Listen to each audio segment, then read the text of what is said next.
Et salut à tous, c'est Shin, bienvenue sur l'Arcadie. Aujourd'hui, on se retrouve pour une vidéo où il n'y aura pas de plateau, il n'y aura pas de boîte de jeu. Ça va être sur mon PC, voilà, comme les vidéos que j'ai pu vous faire au Donjon Ludique. Mais aujourd'hui, on va parler, pardon, de l'adaptation de Dune Imperium, puisqu'elle est sortie récemment sur la plateforme Steam. Donc on est vraiment sur un jeu PC. Pas un jeu qui peut sortir sur une plateforme style BGA, donc Board Game Arena, où vous êtes sur navigateur. Là, on est vraiment sur un jeu en bonne et due forme. Alors, il faut savoir que ça se fait de plus en plus, hein, des jeux PC. On a eu à peu près plein de gros titres, style Spirit Island, Gloomhaven, Root, etc. Et donc voilà, Direwolf, donc l'éditeur du jeu, s'est dit, bah écoutez, on va sortir une adaptation PC. Alors, on va voir un peu pourquoi j'en parle aujourd'hui, parce que je pense c'est important d'en parler parce qu'elle est assez notable, de par l'apport qu'elle fait et de sa qualité. Voilà. Alors vous le voyez ici, on est sur la page Steam du jeu, qui est donc le magasin. Donc là on voit que je l'ai déjà, hein. J'ai joué, ici on le voit, presque 14 heures au jeu. Donc c'est que vraiment il m'a pas mal plu, ce qui peut paraître étonnant parce que moi j'ai pas l'habitude, enfin je joue pas mal sur PC mais je ne joue pas à des adaptations de jeux PC, mais c'est pas mal, ouais. Et on voit qu'elle est assez bien notée. Bon, là, elle est à 94%, mais c'est quand même globalement extrêmement positif. Donc, c'est vraiment une belle surprise pour un jeu comme ça. Donc, le jeu, en fait, est en accès anticipé, c'est-à-dire il n'a pas été fini de développer, mais je vous rassure, il est jouable.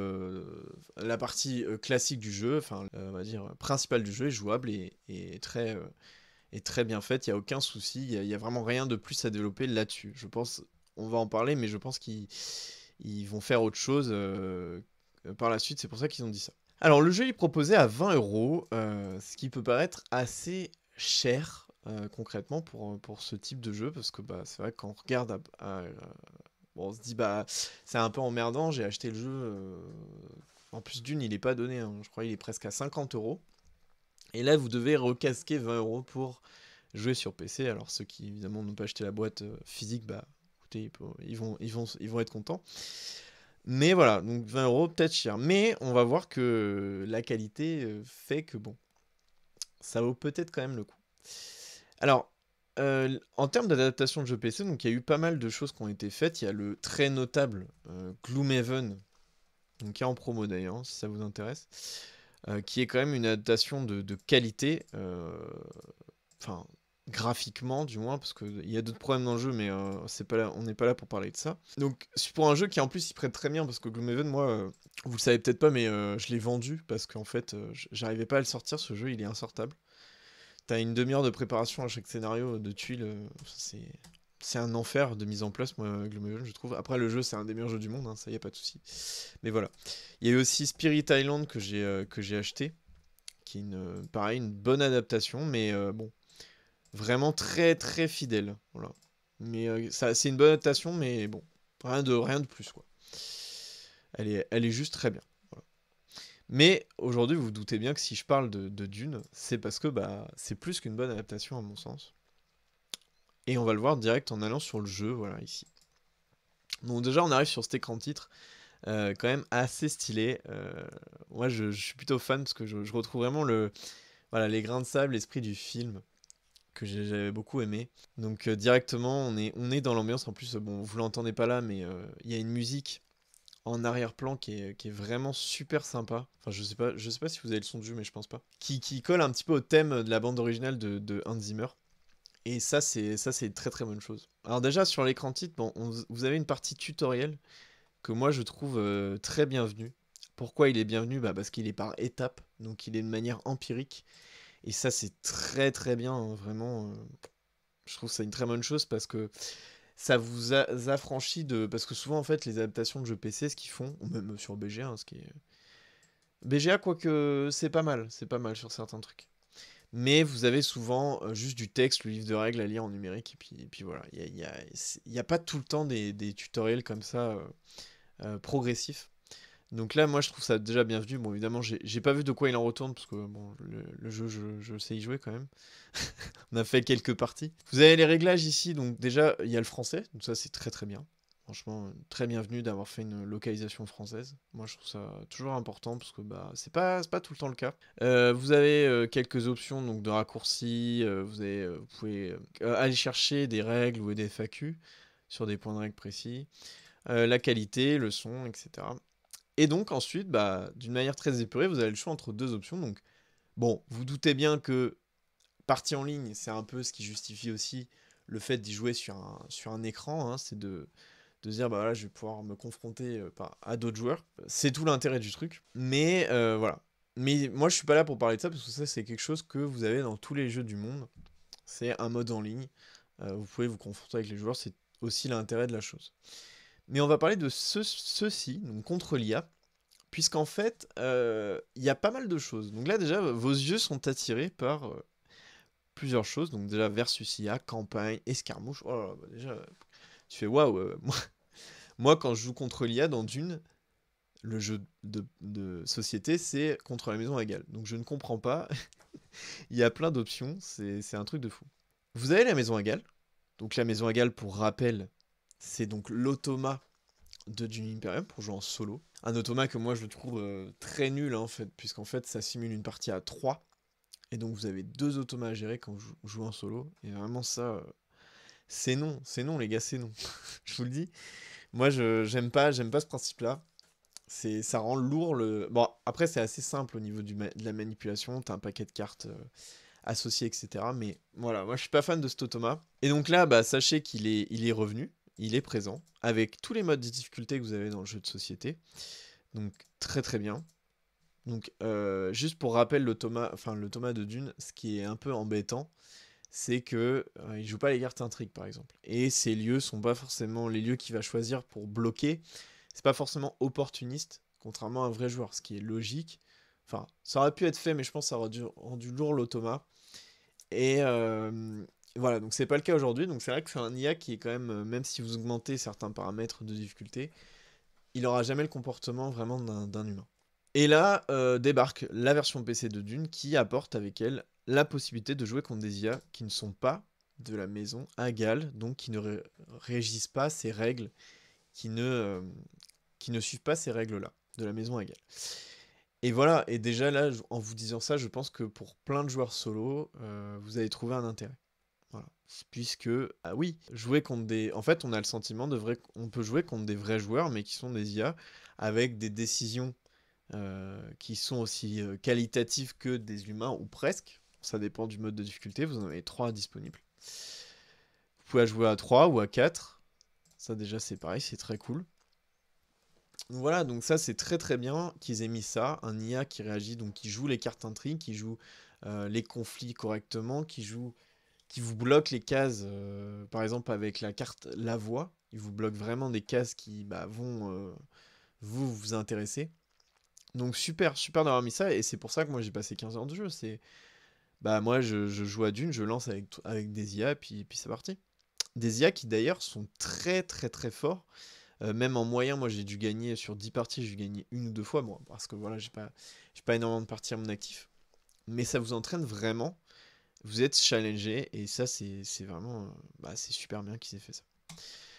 Donc on va créer une partie, je vais vous montrer un petit peu l'interface avant de parler des autres modes de jeu disponibles. Alors, au niveau de la sélection du dirigeant, vous avez vu que là, j'ai le choix entre deux dirigeants. Vous avez plusieurs types de sélection, je ne l'ai pas forcément montré, mais soit vous jouez aléatoire, soit vous jouez en draft, soit vous jouez comme ici, là, vous avez le choix entre deux. Donc on va en prendre un, peu importe. Donc déjà, vous avez un récap de son passif, de qu'est-ce que fait sa chevalière, etc.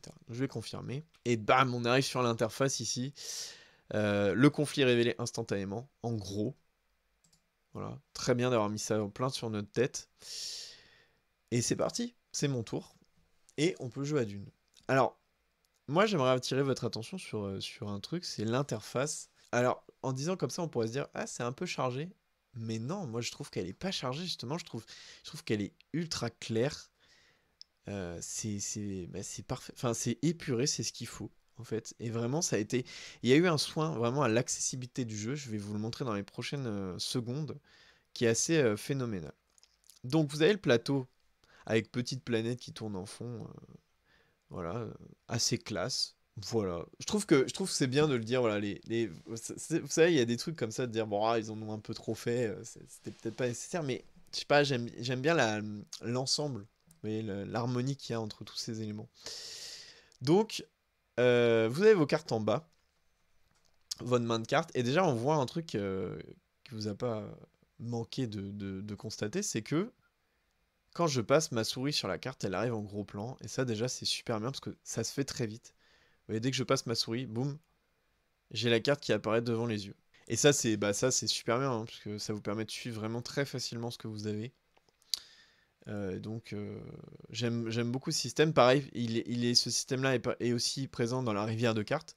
Vous voyez, je passe la souris à droite, j'ai chaque carte qui est détaillée. En plus, les illustrations sont vraiment très nettes. Voilà. Donc je peux voir rapidement ce que je peux acheter. En sachant que là, vous allez me dire, bah ouais, mais c'est chiant si on a envie d'avoir un global. Vous savez, voir vraiment toutes les cartes devant nous avec tous les effets. Vous l'avez aussi, quand je clique ici, hop, j'ai toutes les cartes qui sont devant moi. C'est assez gros pour que je vois les effets des cartes, où est-ce qu'elles peuvent aller, etc., leur coût. J'ai aussi un élément ici, c'est que si je révèle maintenant, je vois le nombre d'influences que je vais gagner avec ma main. Donc très très bien d'avoir ça en temps réel, hein. C'était vraiment une super bonne idée. Si jamais vous voulez timer et vous dire, bon là j'ai combien sans être obligé de compter vos cartes ici, vous avez le chiffre qui est là. Super bonne idée.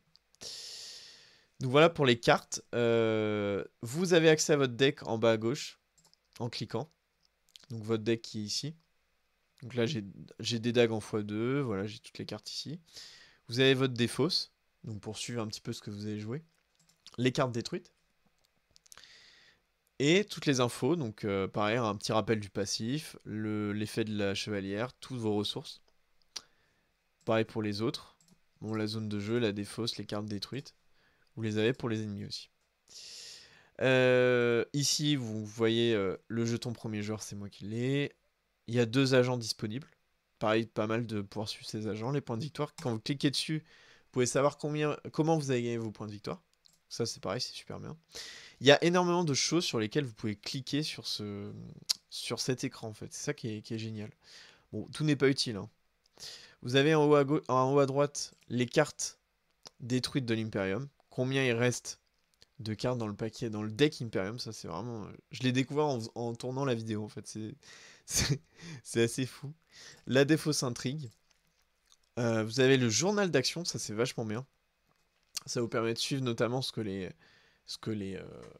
IA ont fait. Vous pouvez même filtrer par acquisition de cartes, qu'est-ce qu'ils ont acheté comme carte. Voilà, et voilà un petit peu pour les trucs. Ah oui, il y a une autre chose, c'est quand vous passez la souris sur les lieux, vous pouvez aller, vous avez le descriptif des effets, si jamais les icônes pour vous ne sont pas claires. Donc voilà, c'est super bien foutu. Franchement, au niveau de l'interface, c'est un grand oui. Ensuite, quand vous voulez jouer une carte, vous laissez appuyer sur la carte et vous la faites glisser. Vous voyez que les lieux sur lesquels elle peut aller apparaissent en surbrillance. Donc ça, voilà, super bien. Et vous voyez ici les escarmouches, à combien de cartes on est. Je sais pas si... Non, vous n'avez pas le niveau de l'escarmouche. Combien de troupes vous avez en garnison. Combien de troupes... Enfin, le suivi est très très clair. Voilà, donc déjà niveau interface c'est un gros 10 sur 10 parce que on a tout qui est très très très très visuel, très épuré, mais en même temps vous avez du détail très facilement, ce qui fait que c'est pas surchargé, mais vous avez juste à jouer avec votre souris en fait, et ça c'est super cool. Il n'y a pas de plateau numérique comme vous savez en 3D, comme vous pouvez avoir sur je sais pas Tabletop Simulator ou Tabletopia. Vous avez vraiment un plateau vous avez une vue pas comme ça en fait, pas écran, mais vraiment plateau 3D quoi. Voilà, donc le seul truc que j'ai à reprocher, c'est que par exemple ici, vous voyez, on revient ici. Là, elle me met, si vous voyez, maintenant vous avez 7. Quand vous faites votre tour de révélation, vous avez cette valeur qui s'affiche. Donc vous allez acheter votre carte de cette manière, en consommant vos points d'influence. Le problème que j'ai avec ça, c'est par exemple pour les cartes Bene Gesserit. Il y a certaines cartes qui vous donnent le choix entre 2 points d'influence ou 2 épées. Et en fait, c'est à activer ici, là où je passe ma souris. Mais du coup, quand vous ouvrez, vous révélez tout, vous achetez vos cartes, vous pensez pas forcément à sélectionner si vous voulez les épées ou les points d'influence. Ce qui fait qu'en fait, vous allez peut-être acheter votre carte, parce que vous allez voir le nombre de points disponibles. Et vous allez vous rendre compte après, ah merde, c'est vrai que je dois choisir entre 2 épées ou 2 influences. Et du coup, vous allez prendre par exemple 2 influences, mais sauf que vous auriez déjà acheté votre carte. Donc du coup, bah c'est foutu en fait. Vous avez deux influences qui vont vous servir peut-être pour rien. Alors que vous auriez aimé avoir plus d'influence pour acheter une plus grosse carte. Et pourquoi, bah, vous allez me dire pourquoi il se passe ça, c'est parce que vous pouvez pas retourner en arrière quand, sur pas mal d'actions du jeu, par exemple, les actions qui dévoilent les informations qui étaient autrefois inconnues. Par exemple, si vous achetez une carte, vous en dévoilez une autre. Donc vous pouvez pas revenir en arrière. Parce que c'est une info que bah, vous aviez pas, donc impossible de revenir en arrière. Et il y a sur pas mal de cas, ça s'applique, le fait que vous pouvez pas revenir en arrière sur des choses, puisqu'il y a pas mal d'éléments. À partir du moment où vous prenez une carte intrigue, vous piochez des cartes, vous achetez des cartes, bah, c'est des choses qui étaient inconnues avant, donc on peut pas revenir en arrière. Alors, c'est dommage de l'avoir fait autant sur les IA contre les IA, parce que bah, c'est là où on va pouvoir s'entraîner. Après, bon, je trouve que ils ont voulu faire un truc de coller fidèlement à la sensation que vous avez quand vous jouez contre des humains. Donc pourquoi pas. Au moins là, vous êtes entraîné à la dure. Mais c'est vrai que c'est un peu embêtant parce que des fois, bah, contre des IA, vous n'allez pas forcément être concentré autant que contre des humains. Parfois. Et donc, bah, peut-être que vous allez faire des erreurs de jeu et vous vous dites, ah ouais, mais là c'est con, j'aurais bien aimé revenir en arrière. Et vous n'allez pas pouvoir. Mais bon, au moins vous êtes entraîné à la dure, c'est pas très grave. Mais c'est vrai que pour ça, peut-être il devrait changer un peu la lisibilité du truc. On va quitter la partie, maintenant que j'ai fait un petit tour du plateau, et parler de ces deux modes-là, puisqu'en fait, bah, c'est là où vous commencez à comprendre aussi, parce que c'est pas juste les 20 €, faut pas qu'ils se justifient juste avec une belle interface, hein, on est d'accord. Parce que bah ça suffit pas forcément, ça reste quand même cher. euh, Plus de 20 € pour le jeu. Donc, si je vous avais juste dit, bah, c'est juste une belle interface, un jeu beau, vous m'auriez dit, bon, ouais, ok, mais ça reste cher. Là, on a quand même des apports pour le joueur solo qui n'est pas seulement juste du mode IA amélioré. On a également ces deux modes-là qui sont donc un mode campagne. Alors, le mode campagne, concrètement, c'est des défis. Donc, c'est donc des objectifs particuliers que vous allez devoir atteindre. Donc, ça, déjà, c'est hyper bienvenu. Moi, j'aime beaucoup ce genre de rejouabilité en disant bah je connais le jeu par cœur et donc qu'est-ce que je peux faire enfin, me donner des challenges, me donner des variantes de jeu, mais c'est plus des challenges pour le coup. Et les variantes, ça va être ce mode escarmouche donc que les développeurs ils mettent à jour assez régulièrement. On voit que déjà là c'est la 5e escarmouche, et donc l'escarmouche c'est quoi? C'est une variante de jeu qui va être mise en place. Donc vous avez 3 tentatives, je sais pas si c'est par jour ou quoi. Mais vous avez un modificateur de règle qui fait que, vous voyez par exemple, ici ça double le nombre de copies de chaque carte Bene Gesserit dans le deck Imperium. Donc vous allez avoir beaucoup plus de cartes Bene Gesserit qui va apparaître. Donc super cool, en fait vous avez des variantes totalement originales qui qui vous permettent de varier un petit peu votre expérience solo. Et ça c'est super bienvenu, hein, vraiment. Je trouve ça top. Alors ils ont mis un système de classement. Donc un petit peu pour voir comment vous allez vous en sortir face à cette variante. Ça n'a pas vraiment grand intérêt, hein. Franchement ça je trouve ça anecdotique. Moi j'aime pas trop ce système de points et tout. Ça peut faire kiffer des gens, c'est vrai qu'il y a plein de jeux solo qui fonctionnent avec un système de points. Mais voilà, pour moi ça c'est pas l'intérêt du truc. Le vrai intérêt du truc c'est d'avoir des variantes de jeux qui sont mises à disposition comme ça. Et donc qui vont renouveler votre expérience solo. Donc je trouve qu'on a vraiment le joueur solo, quand il achète ce jeu, bah, il est quand même pas mal flatté par rapport à une expérience qu'il pourrait avoir avec le jeu de société ou par rapport à un jeu que tu peux trouver sur Board Game Arena. Voilà pour Dune. Bah, moi je ne saurais que vous recommander cette adaptation que je trouve vraiment très propre, très qualitative. Il n'y a pas eu juste volonté de se dire bah voilà, on met juste le jeu comme ça et puis on le met cher parce que c'est Dune et que déjà le jeu de société je trouve quand même bon il est pas donné. Non, il y a eu vraiment du travail de la part de Direwolf et je pense que ces développeurs-là ils soignent vraiment leur jeu, leur adaptation. Donc c'est une bonne surprise. Attendez quand même. Bon, faites pas comme moi. Bon, même si le jeu il est rentabilisé, hein, j'ai joué 15 heures pour 20 euros. Bon, ça va, c'est pas. C'est quand même. C'est bien rentable, je trouve. Mais attendez une promo, je pense que dans quelques mois il sera, je sais pas, 30-50%. Vous allez l'avoir pour 10-15 euros. C'est quand même plus abordable. Enfin, peut-être revenir sur le fait que ce soit le jeu sans les extensions. Donc les extensions vont arriver par la suite. Moi, ça m'a pas gêné, vous voyez. Aujourd'hui, c'est vrai que ça fait pas mal de temps que j'entends dire, ouais, Dune, c'est quand même mieux avec les extensions. Sans les extensions, c'est pas ouf, machin. Moi, écoutez, j'ai passé vraiment un bon moment sans les extensions. Alors oui, il y a le petit côté chaotique du jeu. Vous contrôlez pas tout. Mais justement, je trouve que c'est ça qui fait le charme du jeu. C'est le côté un peu, bah, il y a des surprises, il y a des injustices.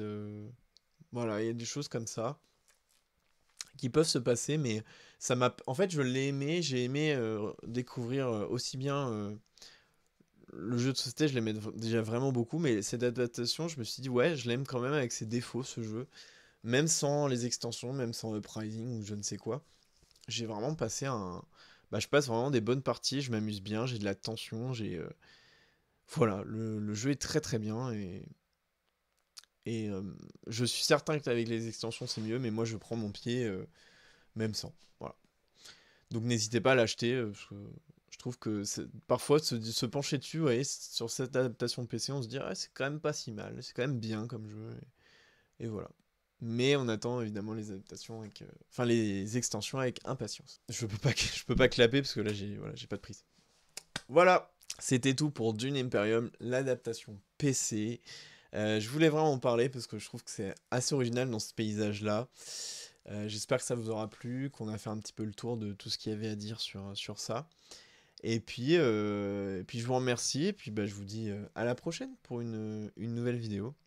N'hésitez pas à mettre des petits pouces bleus, ça fait toujours plaisir. Vous abonner si vous n'êtes pas abonné, ça fait toujours plaisir. Et voilà, et me dire ce que vous pensez un petit peu de cette adaptation. Allez, à la prochaine, salut!